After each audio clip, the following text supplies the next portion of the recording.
biyya alaa ta'anii manni kan bitan maallaqa kiyyaanii mana gannaa dhiisu jedhanii jechuun akka hin danda'amne beektu. Akkam nagaa jirtoon ogeessa seeraa abbaa alangaa barraadhaa. Mee egaa obboloota koo wanti kuni waan qalbiitti ilaalamu miti. Wanti kun dhugaadha. Egaa viidiyoo kana hanga dhumaatti dhaggeeffadhaa, isin fayyada. Keessattuu nuti ijoollee shamarranii waggaa dheeraa biyya ormaa keessatti waggaa dheeraa teenye mana qabnaa, lafa bitannee, mana ijaarranii jettan. Ashamaa harka fuune hordoftoota kabajamtoota chaanaal YouTube kalatti jalatti argamtan jirtuu bakka jirtanitti nagaan waaqayyo isiniif haa baay'atu jecha. Egaa viidiyoo kana sirriitti dhaggeeffadhaa.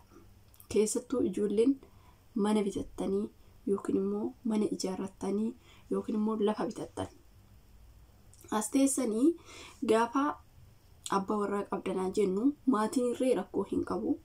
Abbaa warraa keessan mana na ijaaree jettanii gaafa mana san abbaa warraa keessaniin wal dhabdan akka carraa yeroo ammaa kana keessatti sanuu yookiin immoo re'aa keessaniin walitti dabalamtanii ijoolleen tokko yaa'u yeroo ammaan kuni akka faashiniiti akkasiidha jechuudha.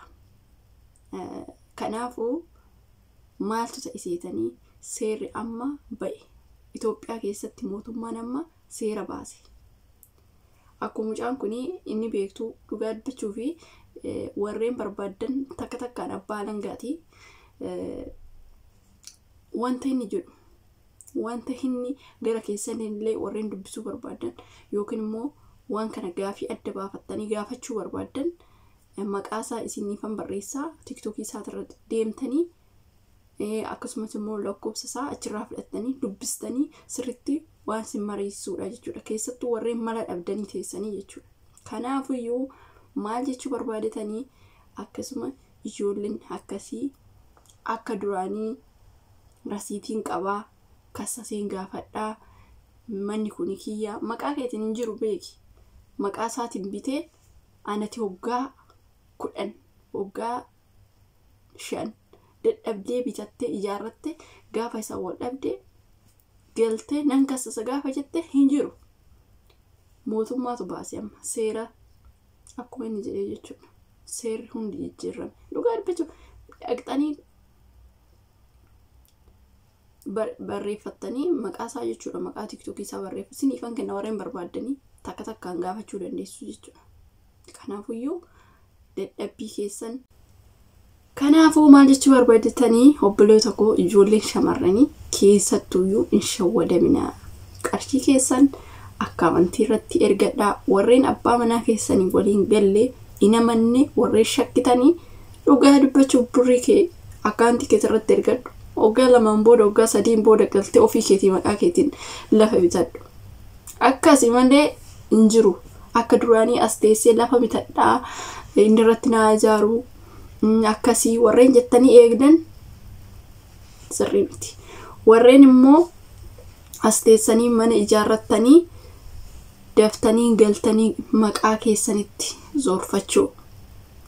Osoo akka carraa ta'ee namni sun waan tokko ta'e maatii isaa santu fudhata malee sii miti. Ati innatu ijaaree jechuun hin jiru.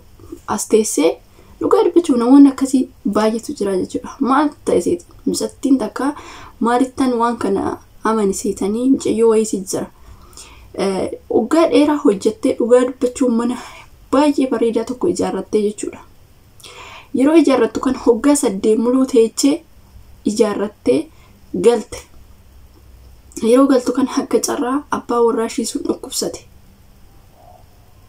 Yeroo dhukkubsatu kana maqaa ishiitti zorre ilaala. Asuma teechee biyya ormaa keessa teechee waggaa 8 mana ishii san birrii ishiitiin kan ijaarsiste lafa bitattee kan ijaarsiste sanii inni maqaa ishiititti hin zorfamne. Ishiin galte abbaa manaa ishii dhukkubsate. Lubbuudhaan darbe. Gaafa lubbuudhaan darbu sanii maal ta'ee hiriyaan biraat qabaa odoo ishii hin beekini. Ishiin waggaa 8 biyya ormaa teechee ilaala. isheen kan alatti jaallatee jiru sun deessee daa'ima qabdi. Sinii galee kanaafuyyuu maatiin mucaasanii immoo aan daa'ima irraa argate san hin beeku. Isaan booda mucayyoon tun maal taatee gaafa galtee mana kiyyaa jettu warri hin didan homaa keessaan qabdu ilma keenya maqaa ilma keenyatiin jira. Ilaalaka ishiin dadhabdee hoggaa 8 gubattee mana ishii san dhabde. Hedduu takka dhugaa dubbachuu mucattii sun garaa na nyaattee akka waan kiyyaatitti biqaa baay'ee takkaan gubadhee jechuudha. Namni osoo hin taane mucattii sun irraa akka affalattee namoonni akka eenyutitti isheenis irraa akka affalattee odoo hin xaarin takka keessa osoo hin xaarin osoo lapha'in sun alumaa dhuftee daa'iman irraa qaba jettee warra shiisanitti warra mucaasan geessitee warri mucaasummaan godhu mana mucattii tanaa isheedhaaf.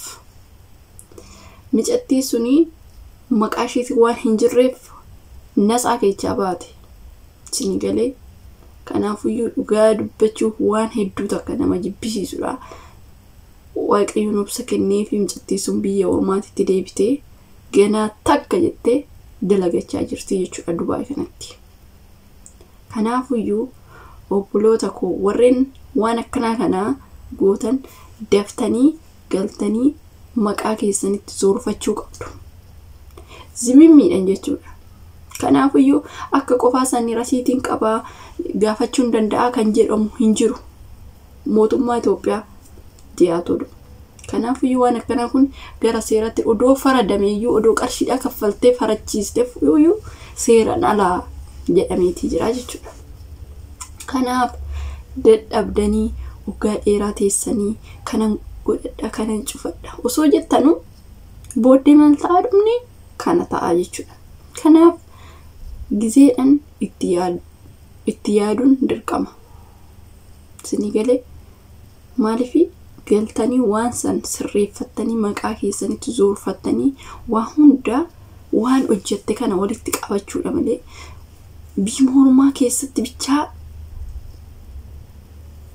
jetteetuma biyya ormaa hojjetteetuma achitti darbita. Akkana naa ta'e mana kiyya na ijaaramaa jira waan akkana waan fidini namni sun osoo mana maqaa keetiin hin jiru waan sun yeroo ammaa kanatti namni beektanii sa'aatii sana keessatti namni jiraan soba daqiiqa takkatti osoo wajjinaa softuu kan boru dhabdutu jira. Kanaaf waan akkana kana hin shawwadaminaa siniin jechuu barbaadetanii seerri immoo waan hundumtuuyyuu jijjiiramee jira. Warreen waggaa dheeraa turtanii mana maqaa akkanaatiin han qaba maqaa akkanaatiin qaba namoonni tokko firatti ergatanii firri bituu fi danda'a waan akkasiiti. Waan akkana sirriitti of eeggannoo godhaa siniin jedha. Seerri amma ba'e galabaabaa jedha. Sirrii waa dhugaa dubbachuuf waanuma sirrii kana gaggalabaxameetu jira jechuudha. Sinii galee ana akkasii ijoolleen keenya isin fayyada sirriitti waan akkanaa kanarratti sirriitti dhaggeeffadhaa siniin jedha. Warroon immoo wanta akkanaa sin dhiphisee akkasuma annaa waan akkasiiti siniin jedha. Egaa obboloota koo waan kanarratti sirriitti of eeggannoo godhaa jedha siniin jedha. Of eeggannoo gochuun gaariidha. Seerri amma ba'e baay'ee dhugaa dubbachuuf waan baay'ee nama sodaachisuudha. Kanaafuyyuu yeroo lafa bittanirree sirriitti of eeggannoo godhaa. Sirriitti namoota beekan akka duraanii san seetaniituma bittaaf gurgurtaa sirriitti qorannoo barbaachisaa sirriitti abbaa seeraa gaafattanii poroosasii hedduu qabaa jechuudha gaafa lafa bitattanillee jechuudha. Ijoolleen lafa bitattanii maaliifii seerri jijjiirameetii jira.